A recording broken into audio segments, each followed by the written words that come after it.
पीठासीन अधिकारी मतलब जो इस कुर्सी के पर बैठते हैं, जैसे आप यहां पर देख रहे हैं हमारे जो ऑनरेबल स्पीकर ओम बिड़ला वो बैठे हुए हैं, है ना। तो इनके संदर्भ में भी कुछ चीजें मैं आपको समझाता हूं। संसद के दोनों सदन, लोकसभा राज्यसभा के पीठासीन अधिकारी होते हैं।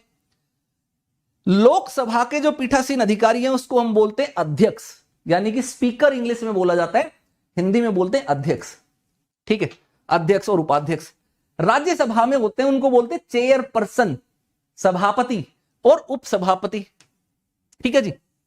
अगर आपसे कभी भी क्वेश्चन आए और क्वेश्चन के अंदर प्रश्न में आपसे यह लिखा जाए कि सभापति लोकसभा के सदस्य होते हैं, फिर दूसरी स्टेटमेंट दे दी जाए कि अध्यक्ष लोकसभा के सदस्य होते हैं, अब आप समझ में नहीं आओगे सभापति और अध्यक्ष किस पे करेक्ट लगाएं। तो लॉजिक जो मैं आपको बता रहा हूं यूज करना, उसको समझना बड़े ध्यान से। अध्यक्ष का वर्ड जहां पर भी यूज किया गया है उसका मतलब वो लोकसभा से है, जहां पर भी सभापति वर्ड यूज किया गया है उसका मतलब राज्यसभा से है, ठीक है। इंग्लिश में तो बड़ा क्लियर है, स्पीकर एंड चेयरपर्सन। पहले चेयरपर्सन की जगह चेयरमैन कहा जाता था, ठीक है, राज्यसभा में चेयरमैन कहा जाता था। लेकिन ये जेंडर जो हमारे राइट टू इक्वेलिटी है ना उसके अगेंस्ट जाता था, जेंडर डिस्क्रिमिनेशन को दिखाता था। वो कहते थे कि भैया चेयरमैन क्यों भाई, चेयर वुमेन क्यों नहीं हो सकती, महिला भी तो हो सकती है। 2 महिलाओं ने लोकसभा के आप बात देखेंगे तो अध्यक्ष का कार्यकाल भी संभाला।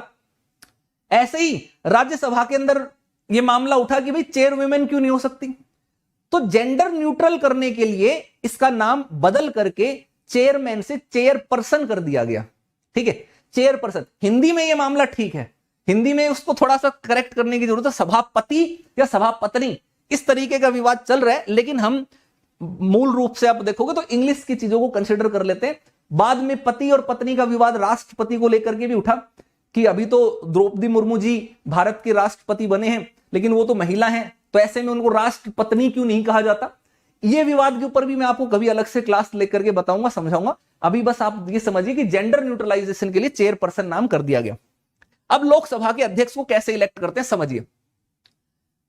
लोकसभा की जो पहली बैठक होती है उस पहली बैठक में अध्यक्ष का चुनाव किया जाता है, जितने भी सदस्य वहां पर होते हैं, और इनका कार्यकाल जब तक लोकसभा चलती है तब तक इनका कार्यकाल होता है। यानी कि मान लीजिए कि लोकसभा ने 5 साल का कार्यकाल पूरा किया तो ये 5 साल तक रहेंगे। लोकसभा ने मान लीजिए 3 साल में ही विघटित हो गई तो ये 3 साल तक रहेंगे। लोकसभा ने 4 साल में विघटन हो गया लोकसभा का तो ये 4 साल तक रहेंगे। इनका कार्यकाल लोकसभा के साथ साथ चलता है, ठीक है। अब यह ध्यान रखना है कि जैसे लोकसभा विघटित हो जाती है तो लोकसभा के विघटित होते ही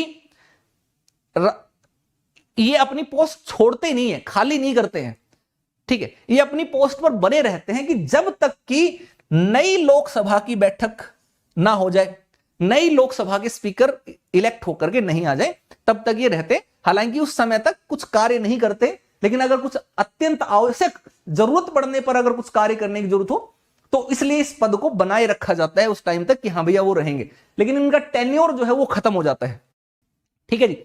अब इनकी शक्तियां और कार्य जो है वो देख लेते हैं।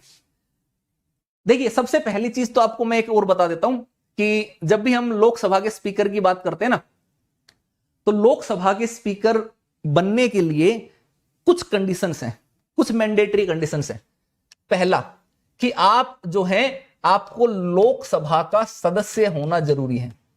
अगर आप लोकसभा के सदस्य नहीं हैं तो आप स्पीकर नहीं बन सकते, डिप्टी स्पीकर नहीं बन सकते, क्योंकि लोकसभा के स्पीकर का चुनाव अपने ही सदस्यों के बीच से किया जाता है।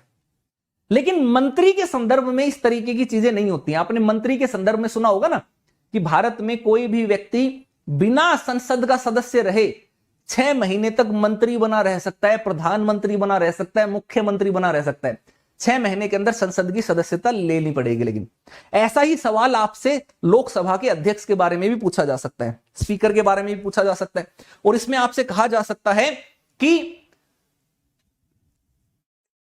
एक स्टेटमेंट दे दी जाएगी कि यह जरूरी नहीं कि लोकसभा के स्पीकर अपने निर्वाचन के समय लोकसभा का सदस्य हो, लेकिन 6 महीने के अंदर अंदर उसको लोकसभा की सदस्यता लेनी पड़ेगी। यह स्टेटमेंट दे दी जाए तो क्या यह स्टेटमेंट सही होगी कि गलत होगी? सारे लोग कमेंट बॉक्स में बताएंगे, जल्दी बताइए, कमेंट बॉक्स में आंसर दीजिए।